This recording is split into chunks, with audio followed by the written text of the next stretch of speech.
Talking about McLean, man, he's a special talent, man. It's what he did yesterday and the past couple of days when he's pitched. It's amazing to see, and it's exciting for the future, man.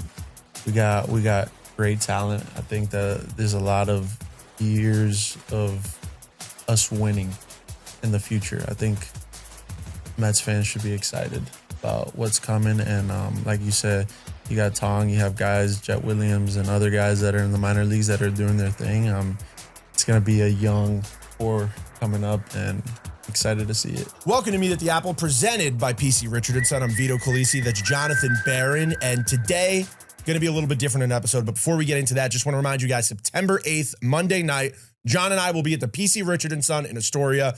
Before Mets-Phillies, we're going to have the mascots. We're going to have giveaways, lots of signed stuff. You came to the last one, you left with a signed thing. You come to this one, there's going to be a ton of stuff to give away. But enough of that. We got two great interviews today. Carlos Mendoza and Mark Vientos. And John, I'm pumped for today. Yeah, we got a lot of great guests this week. Brett Beatty earlier in the week, Mark and Carlos. Carlos, this has kind of been our time with him. Sunday, end of a series, right before he does his media availability. Brunch with Carlos. Maybe we should have a little mimosa next Always time. brunching with Carlos, ABCs. I don't know if the mimosa idea will go over too well, but we could float it. But as you guys will hear, lots to talk about. The homestand, the month of August in general. A couple big debuts that we all know about. So Carlos is excited, as we all are, for a big stretch run, big month of September. But the Mets got to take care of business before the end of September here against the Marlins. This conversation right before Game 4 against the Marlins. So enjoy the interview with Carlos Mendoza. Welcome to Meet at the Apple, presented by PC Richard & Son. I'm Vito Calisi. That's Jonathan Barron. And we're here with Carlos Mendoza, the manager of the Mets. And Carlos, August has been a crazy month, highlighted by the debuts of Nolan McLean and Jonah Tong. And just want to start off talking to you about those guys. Just Nolan McLean will go off with first. What do you think has made him so dominant in these early starts? Man, there's a lot to like about this guy, man. Everything we heard from the minor leagues was not only stuff-wise and his ability to pitch and get hitters out, but just how he carried himself, and kind of like the total package type deal, doesn't get too high, doesn't get too low. And when he's competing and he gets in trouble, like his ability to slow the game down, and then that's what we've seen. There's a lot to like about this guy because he's a competitor, but he's got the stuff. He knows how to pitch. He knows how to manipulate the ball. He knows how to fill his position. He knows how to control the running. Like it's pretty special, man. And Jonah Tong also makes his debut. When those two guys have started back in the day, back in 2013, there was a thing around here called Harvey Day. Every time Matt Harvey pitched, it was like an event. And this week, these past couple of weeks have kind of felt like that. When Nolan made his debut in his second Mets start at home, and Jonah his debut. And we talked about this with some guys as well, the impact that it can make on a clubhouse. We talked with David Wright about that. The uplifting spirit of guys coming up, young guys, they're just here to play ball, and they're helping the team win. What's it like in the clubhouse with these guys, their addition, and I guess the overall, just the attitude with new guys, new faces making impacts? Yeah, we're feeling it. We're feeling it in a positive way, and you see how electric the ballpark is that Jonah Tong out in on Friday. As soon as he stepped on the field, like it was standing ovation after every two strike, after every two out. And I look up before the first pitch that day, and the whole team is in the dugout, and usually you got guys, a couple of starters that are getting treatment that day, a couple of the relievers that are, like a Diaz or those guys that are getting ready for late in the game. Everybody was there because everybody wanted to see him. Like, I was like, man, this is pretty cool. That goes to show you the impact that these guys are making internally and obviously the boss around the city. So a guy making an impact that doesn't play, but one of the coaches, Antoine Richardson, I want you to talk about his impact on this team because the stolen bases are incredible. And then Juan Soto looks like he's going to be a 30-30 guy this year, and we've heard him credit that to Antoine Richardson. He's a start, man. I'm very proud of him because he works really, really hard, and there's a lot of work that go behind the scenes. But not only the preparation, but getting the buy-in from the player, and the way he connects with them, the interactions is another level. And we've seen it. Guys like Juan Soto having career years when it comes down to stolen bases, but everyone else, And I trust him, as a manager, if there's times where I don't want anybody running, then obviously we have a sign. But for the most part, I trust his not only his preparation, his instincts, but the feel for the game, and knowing that there's an opportunity here that we can always take advantage. And he's been incredible, and I'm glad he's on my staff. Want to also sing the praises of both Eric Chavez and Jeremy Barnes. In August, we have one more game to go in the month, but the Mets have set club records for home runs, runs scored, and also team average with runners in scoring position in a single month in any month in Mets history. And I'm assuming a lot of that, the credit belongs to those two guys. Can you talk about what those guys have done to help the Mets have the offensive month they've had? Yeah, I'm glad you're bringing those two guys' names up, because when the offense is not going, it's like everything is on the hitting coaches. It's like, and that's part of it. We get it. We get it. It's like the team is not winning. It's on the manager, right? And it comes with the territory. But those guys work extremely hard every single day with these guys, watching film, putting together game plans, working with their mechanics. Like, it's a grind. And finally, we knew we had good hitters. We knew we had a good offense. And finally, for us to just be able to see that day in and day out, they deserve a lot of credit there. It's a big department. Rafi Fernandez, Kevin Mahoney, they're in there kind of like their assistants, and they work really, really hard. And I'm just glad that the guys are going out there and doing their thing, because we need them. But again, unbelievable job by our hitting department, our hitting coaches. We got to give you some credit as well. We saw you do something pretty cool that I want to bring up. Hector from Washington Heights, on Friday night after the game, you met him in the parking lot, and you must have had a nice conversation with him, because you invited him to the game, got him some nice seats, and had him on the field before the game on Saturday. So how did that all come about? Really cool, by the way, for you to do that. Yeah, look, I think I met him on the Fan Fest early in January. So, we kind of chat there, and I know he's a huge Mets fan. And the other day, it's late at night, and I'm, getting out of the parking lot, and Brandon Nimmo's in front of me, and a lot of the fans there. Stuck in the Nimmo traffic. So I'm right there, and then I saw him. So I rolled the window down. I was like, "What's up, Hector? How are you, man?" And it's like, typical fan, right? Intense and asking questions. And in a good way, like we feel it. We know. I've been a fan too, growing up of games and teams, and I know how they feel. So I was like, "You're coming to the game tomorrow?" And it's like, "Nah." And I was like, "What if I leave you BP passes and I'll give you tickets?" Like, his eyes were like, "Well, you gotta." And he was kind of like, "Somebody give me a pen. Somebody give me a piece of paper." So yeah, I mean, I think it's just something, that part of the connection between the team, me as a manager, with our fan base, some of these guys that are supporting the team through the goods, through the bad times. And it was good to see him out here yesterday on the field. We didn't get the victory, so Hector, you got to get better. But yeah, no, it was pretty cool. And just for me, man, like, I know how hard it is, and how much pain and excitement, like the ups and downs, just like we do for the fans. I think it's just more like appreciation for them. All right, so a guy I want to talk to right now is Mark Vientos. We had the chance to talk to Mark a few days ago and get his perspective of the turnaround he's had. And I just want you to kind of reflect of what it's been like to see somebody who's, dealt with trade rumors a few weeks ago, has dealt with having a tough first half, and is now going into this part is just on such a tear.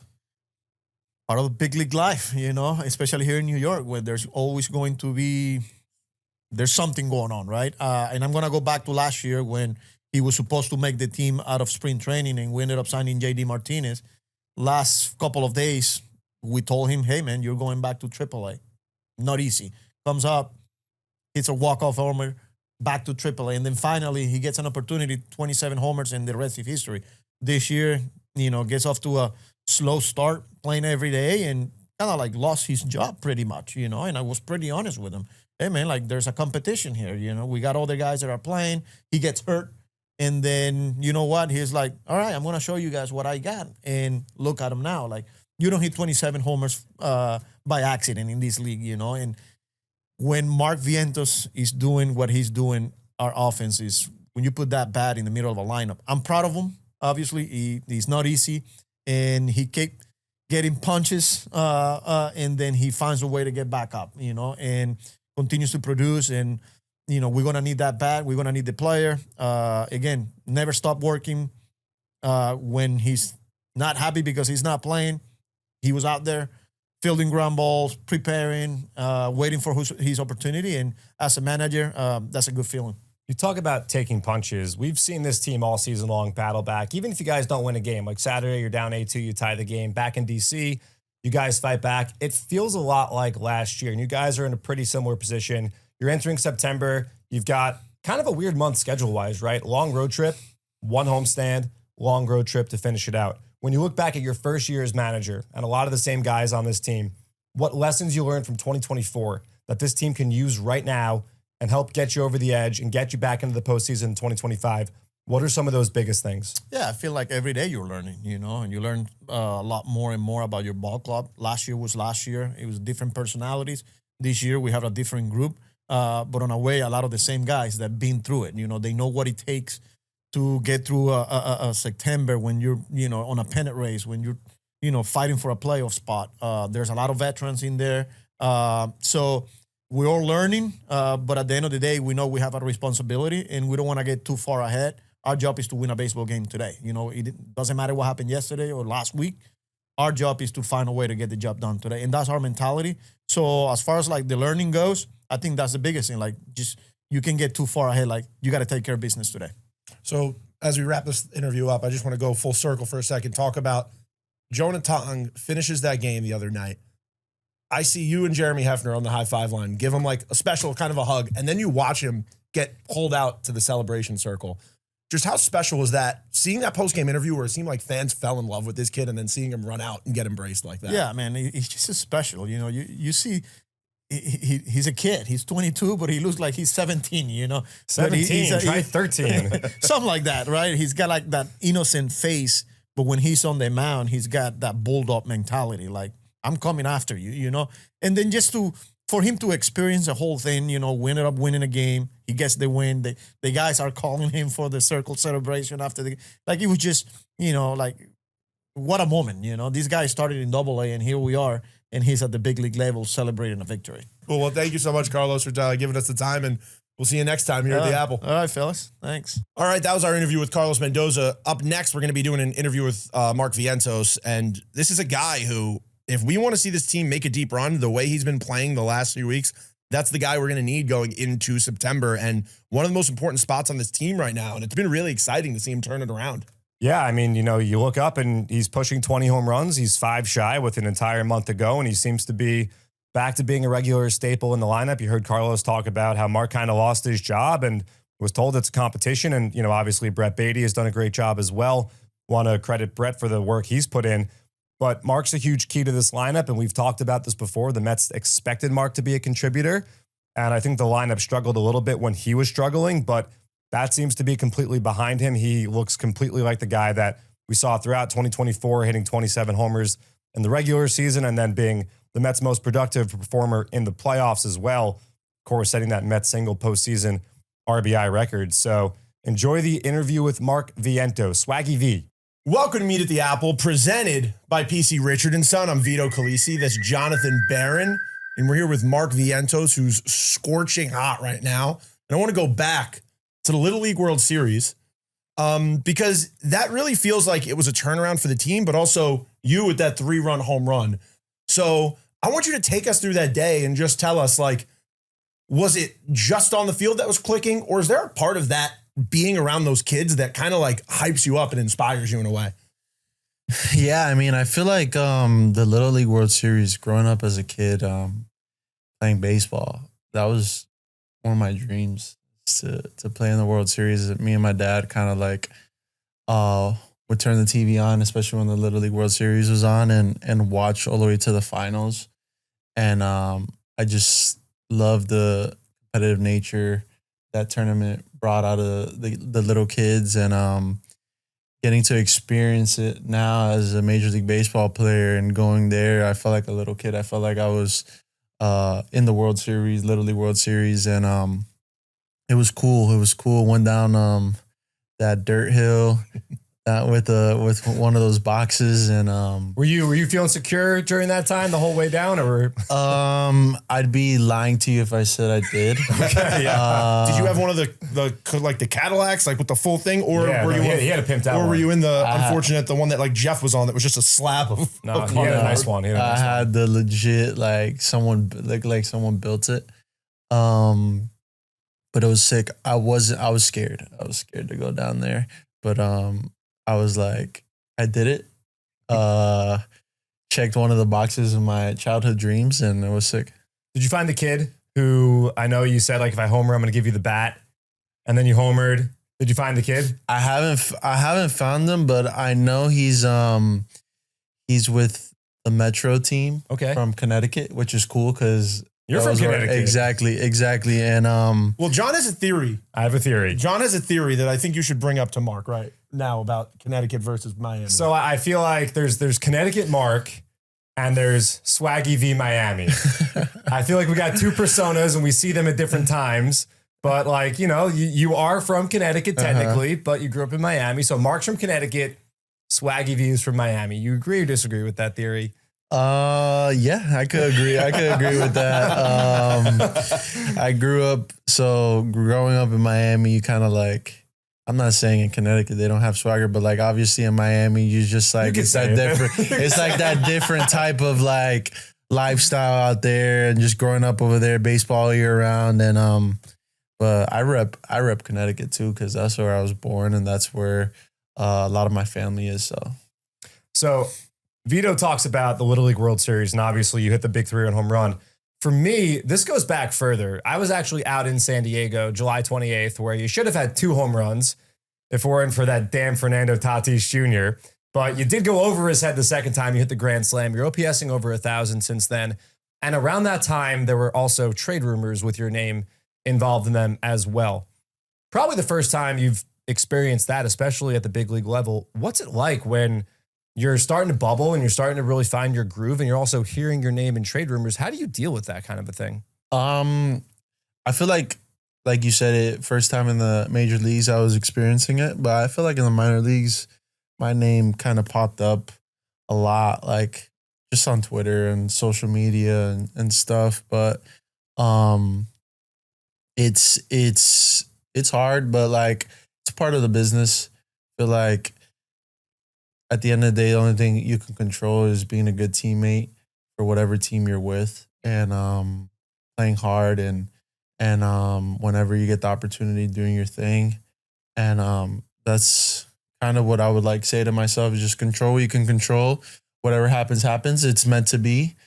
God has a great plan for you. And that's kind of what I was just like saying in my head. I'm fortunate enough that I'm still here.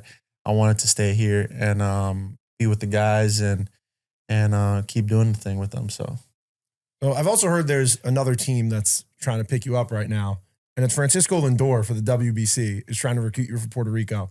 Now, you're a guy who's eligible for 4 different teams, right? Yes. Are you leaning any way right now? I think I'm close to a decision. I'm not going to tell you guys what team I'm close on, but can you tell us if Francisco Lindor has made an impact in your decision making? I mean, having Lindor as the captain of Puerto Rico is obviously helps make a decision, and then you got Carlos Beltran and stuff. But like I said, I feel like I'm close to making a decision. Are we going to do, you're a Miami guy, are we going to do the decision? Are we going to do your a full talents hour? to Team Nicaragua, maybe? Maybe we'll put all the hats out. You know, it's funny. I was thinking of the hats, putting the hats and then making a video of it and grabbing the hat. But I think sometime soon, maybe before the end of the season, that I'm going to just make a decision and I'm excited, man. You're talking about another thing that I grew up watching on TV, and I'm going to be a part of, so it's surreal. And it's tough because in that locker room, you have a lot of guys on different teams that you got Soto in there, you have Pete in there, you have a lot of guys in your ear, and you're eligible for 4 different teams. So, I mean, yeah. No, it's like I said, it's a blessing that I'm I have a choice. I have like a decision to make. There's countries and teams that want me to play for them, and it's kind of crazy. You said after, I think it was Tuesday's game, Steve Gelbs interviewed you on the field after the game, and you said hard work pays off. And I've seen you in spring training early before everyone else gets down there in the cage, putting in the work with Xavi and Jeremy Barnes and doing all sorts of drills that like I've never seen before. When you talk about hard work, what's the definition of that? What are you doing right now that's helping you get the edge? What I'm doing is just staying consistent to what works and staying consistent to the plan I set out for myself from day one of the season. Is just, this is my routine. This is what I'm going to stick to. And I'm going to do this no matter if things are going well or things aren't going well. I'm going to do this on a consistent basis. And the season, let it play out by itself. But I think the hardest part is just legit writing out a plan and doing it every single day, especially in this long season where you play 6-7 months. And I felt like every year I get better with it. Every year I work even harder. And that's the only thing I can control. That's one of the things I can control, is just like my work ethic, my mentality. And I've been doing a good job with that. Another really cool thing about spring training is getting to see all you guys interact with each other. I don't know if you remember this. I took a picture of you, Brett, and Francisco sitting in the cage. I think it was before the 2023 season. So you had made your debut, but you weren't really established yet. And the picture went kind of viral, and then the baby Mets thing happened. Fast forward to now.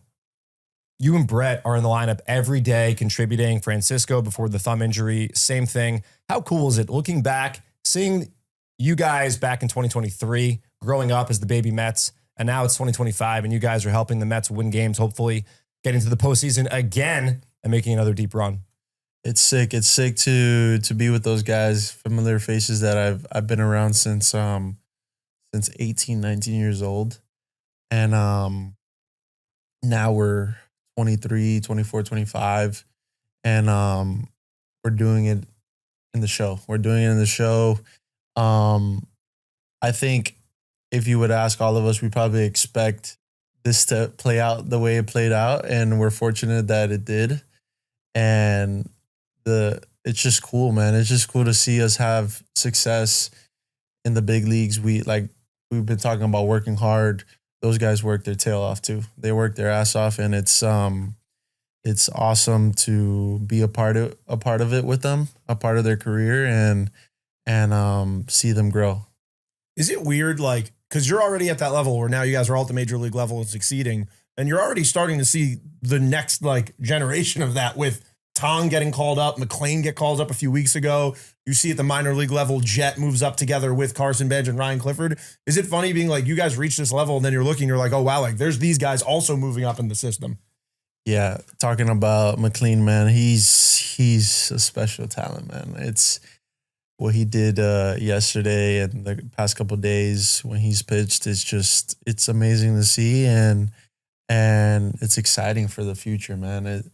We got great talent. I think that there's a lot of years of us winning in the future. I think Mets fans should be excited about what's coming. And like you said, you got Tong, you have guys, Jett Williams and other guys that are in the minor leagues that are doing their thing. It's exciting. And it's going to be a young core coming up, and excited to see it. That's what's crazy. Like you're what, 25 years old right now? Yeah. Like you're only 25. You've been on Mets fans' minds for a long time, drafted in 2017 out of high school. You're so young, Brett's so young, Alvy's so young, and then like Vito mentioned, there's also Ryan Clifford in AA, there's AJ Ewing, and there's Jacob Reimer.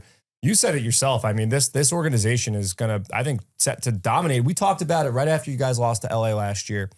We did an episode, and the title, the question was, are the Mets set to build a dynasty? And you're right in the middle of that, right? You set the Mets single postseason franchise record for RBI, hit all these home runs, all these big moments at such a young age.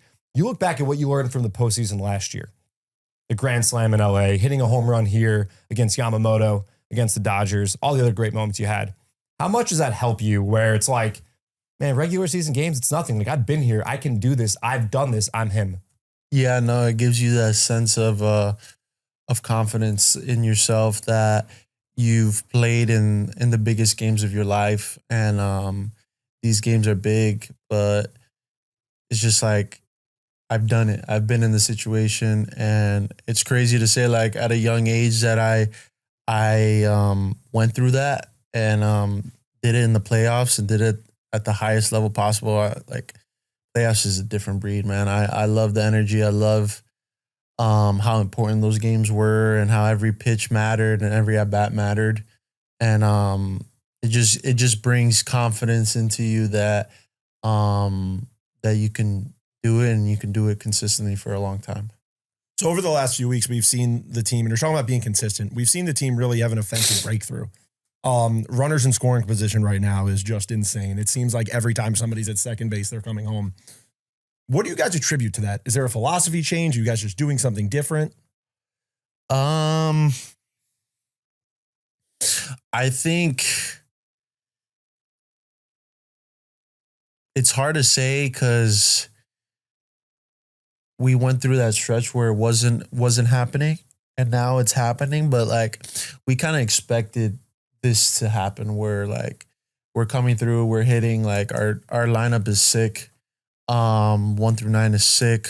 Great players. You got veterans, you got all-stars, you got young talent, and it's just like the season's weird. Like, you have times that it's gonna work out and times it's not, and we're doing what we're expected to do. We knew we were gonna do this, and now it's just like, let's ride it out to the rest of the season. You know what's crazy? A year ago, we interviewed you with Harrison Bader in the press conference room, and I bring it up because right before the interview started, or right after maybe, you said that what Mark said to us. You basically said to him right after, of like, it was right when the team turned around, and you brought up like expected batting average in May. You guys were like second in baseball, but it wasn't happening. You guys had the highest team barrel rate in all of baseball. So like, the process, from my perspective, I mean, you tell me you're in the batter's box facing all these pitchers. I'm not. The process has been right the whole time. The results weren't there, but like over 162, that's just going to happen sometimes. You're going to hit into some tough luck. What about the hitting coaches you guys are working with every day, Xavi and Jeremy Barnes? How important have they been to helping you guys stay even keel and remembering, hey, like, we're doing the right things. It's going to fall in our favor pretty soon.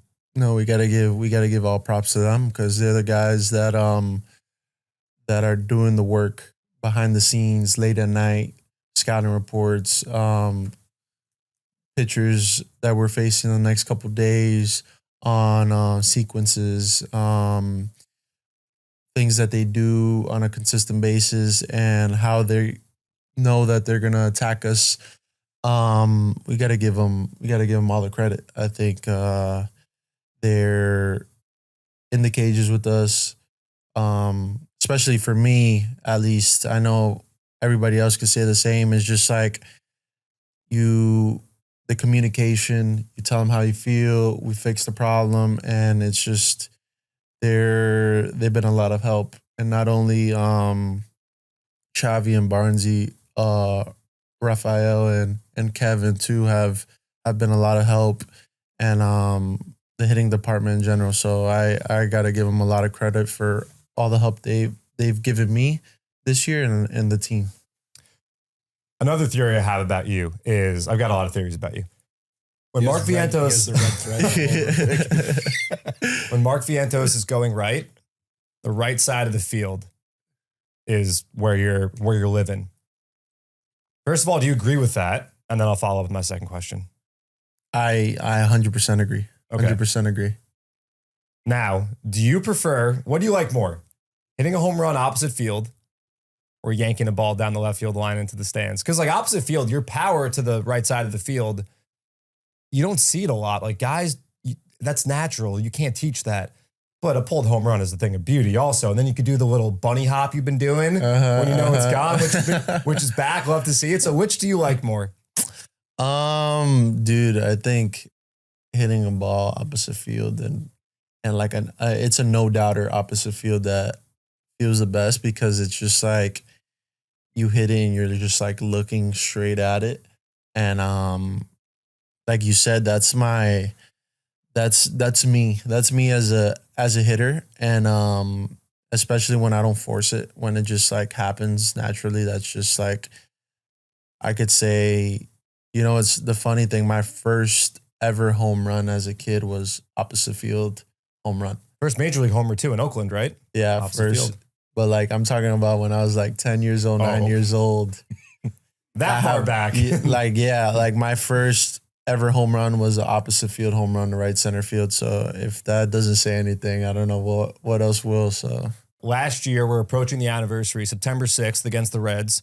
You homered in the first inning, and you homered, I think it was in the 10th inning against Justin Wilson, walk-off homer. And the internet was set ablaze because your jersey came off. You got the Gatorade bath. And that tattoo that is kind of peeking out right now, a lot of fans were wondering, Hebrew letters, what's going on here? So what is the origin of that tattoo? So this is my first ever tattoo, by the way. When I was 17, I texted one of my coaches. I was like, hey, like, this was before the draft. Or not before the draft day, during the draft. And I texted him, I was like, hey, like, I'm super anxious. Like, I don't know what to think about this. I don't know what's going to happen. He sent me this Bible verse, Philippians 4:6. And basically just talks about like not being anxious and just trusting in God's plan for you, that everything's going to work out. And I got drafted and I was like, you know what, that's going to be my first tattoo. Like it means a lot to me. It kind of like brings me back to like the draft day. And it also like just whenever times of me being anxious and me being nervous and me like overthinking things, I just go back to that time and go back to what my coach sent me. So that's basically the story of the tattoo. And the Hebrew letters, it was just, I just wanted different like type of letters, and I didn't want to do the basic, just English, and so I just was like, I'm gonna do Hebrew. All right, so we talked about your tattoos. Now I want to talk to you about your cleats, because your custom cleat game been on fire, going all the way back to last year when you went off with the diamond purple cleats. Oh, yeah. Then this year, you had Anthony DeLucia make you a pair of cleats for opening day. You also had a separate pair of opening cleats for opening in Houston. And then you had a pair of light-up shoes from Stadium Custom Cleats for Players Weekend. What are some of your favorite cleats you've had? And what's like, is there a vision you're thinking about in the future that you want to start to put out there?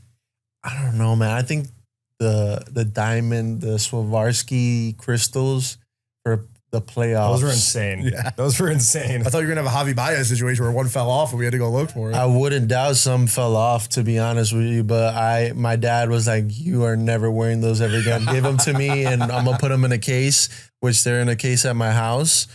I think those are my favorite. The ones that I wore in LA for game 1 of the NLCS, were sick. Donovan Mitchell, like gummy bear cleats. They were all red. Like they were sick too. I also had last year this like furry, like pelican, like looking type of cleats that were sick. Last year, I have a couple good swings with that one. No, I just, when it comes to swag, I mean, Swaggy V, and I just, when it comes to cleats, what I wear on the field, I just wanna look the part. I've always done that. I want to look good, play good, they say. And my cleats, I think they're only gonna get crazier as I keep playing this game and come up with better ideas. But shoe game, cleat game is one of my things I'm into. Well, Mark, thank you so much for joining us on the podcast. We appreciate your time, and we'll see you next time at the Apple. Appreciate you guys for having me. All right, 2 great interviews. I'm really excited about that one. But John, before we get out of here, I think we should just acknowledge Friday night, Jonah Tong's debut, Friday Night Blacks, fireworks. It was a sick night, and I saw your tweet about how we met this kid in 2023 when he was like a lower level prospect, not many people heard of. getting to see him take the mound that night, walking out with Luis Torrens, looking as confident, and then Mets fans falling in love with him was just such a great experience. Yeah, you talk about the moment in 23 when we met Jonah. And I remember at that point in time, there was a lot of industry-wide belief that the Mets were a little bit bereft when it came to the pitching prospect side of things. And you fast forward not even 2 years later, and you have Nolan McLean and Jonah Tong making their debuts, right around Labor Day pretty much, being relied upon, hopefully, to help get this Mets team into the postseason. Things can change quickly. Guys develop quickly. There are guys right now who don't have the fanfare, the top 100 buzz around them that in a year or two could very quickly. So I think it's just a lesson to be learned. When you look at a farm system, when you look at the cupboard and see how much is in it, and for Jonah, another example of player development not being linear, a guy who is 22, who made 2 starts AAA, and the Mets said, you know what? This guy is one of the best 13, 14 pitchers in the organization. We need him to help us win baseball games at the major league level right now. They made the move, it paid off, and he's only going to get better as he goes on. He made the first major league start. Now he's going to make his first road start on this road trip. He's going to learn from that, pitching in a hostile environment. He seemed to get more of a feel for his curveball as that first start went on. So each and every pitch he throws, forget each and every start, each and every week, month, so on and so forth, he's going to continue to learn and grow. And that's so exciting because he's got all the raw tools. He's got the fastball with a great induced vertical break. We saw some 20-inchers on Friday night. The nasty hook, the changeup. He left the Marlins very confused. There were, I think, 3 strikeouts looking on fastballs, which tells you that the Marlins were not looking for it at all, looking for the local, getting the express. So that's incredibly exciting. Like you mentioned, a great, great night. And if you really want to look at the difference between Jonah in 23 and Jonah in 25, those quads have those are Saquon Barkley type quads that he did have big legs when we first met him, but I noticed that he has got some big quads, and as you know, drop and drive Tom Seaver, it all comes from the legs. Jonah Tong's definitely got that going on for him. And if you want to hear more about the backstory of how he built those quads, we did ask him about it just 2 weeks ago when we had no idea this kid was getting called up, who we've gotten to know. It's a really great interview, and I can't wait to do one in here with him because we said to him the next one will be in here, and we didn't think it would be 2 weeks later. But go listen to that interview, and if you want to watch the next Jonah Tong start, because it's going to be on the road, you're going to be watching it on your TV. If you're watching it on your TV, you need a nice 75-inch, 60-inch HD, LED, 4K, whatever you need. You need that, and there's only one place to get a TV. I'm an OLED guy, and I got my 2 most recent OLEDs at PC Richard & Son, and they took care of it. They had the best prices, the most knowledgeable, the most friendly sales staff. You made a friend, right? Carson, still in touch with Carson. Still? The deliveries just came yesterday, actually, on Saturday. So they put it all on the wall, hooked it up. It looks great. Can't wait to get going. Can't wait to watch Jonah and Nolan. Are you a hiding the wires in the wall guy? No. Okay. I'm not. No, we're not getting that complicated. But if I were, the great staff that delivered at PC Richard & Son would have obliged if I asked them to do so, but I'm not going to get that granular. But the shopping experience was great. The customer service from soup to nuts, white glove service, it was awesome. Guys, you got to check out PC Richard & Son. I just personally experienced it all. I would never go anywhere else. You've got to do it too. And you know they're the best in the business because they are the most experienced in the business. They've been doing it since 1909. So check out your local PC Richard & Son store, and they will take care of you like they took care of me. And remember, John and I, September 8th, Monday night, 6 p.m., we're going to be at PC Richard & Son in Astoria. It's going to be a great night. It's going to be sick. Mr. and Mrs. Met are going to be there. We're going to have a lot of giveaways. We have a Kodai Senga signed hat. We got some balls signed by Brett Beatty, Mark Vientos, Carlos Mendoza, and we got some other really great stuff, some bobbleheads. Did you miss the Soto bobblehead? Did you miss the David Wright bobblehead? Did you miss the Shea replica? I have all of those, and I'm ready to give them out, but only at one place, and we're going to give them out at that PC Richard & Son on September 8th, 6 p.m. Be there. Also, we have like 2 spots left in our fantasy football league, and we got to get this thing settled up in the next few days. So if you want to join our fantasy football league, I'm only taking people who respond to me on Twitter, John on Twitter. Write it in the comments. We'll reach out to you. You want to join? We're going to be doing giveaways throughout the season on that. So you want to be in that fantasy football league to get you through the next season. But John, I'm pumped. I want to apologize to everybody. We're not doing a recap today because of me. I had a scheduling conflict. I'm very sorry. But we'll be back after the Tiger series recapping like usual, right? And we will meet you guys next time at the Apple.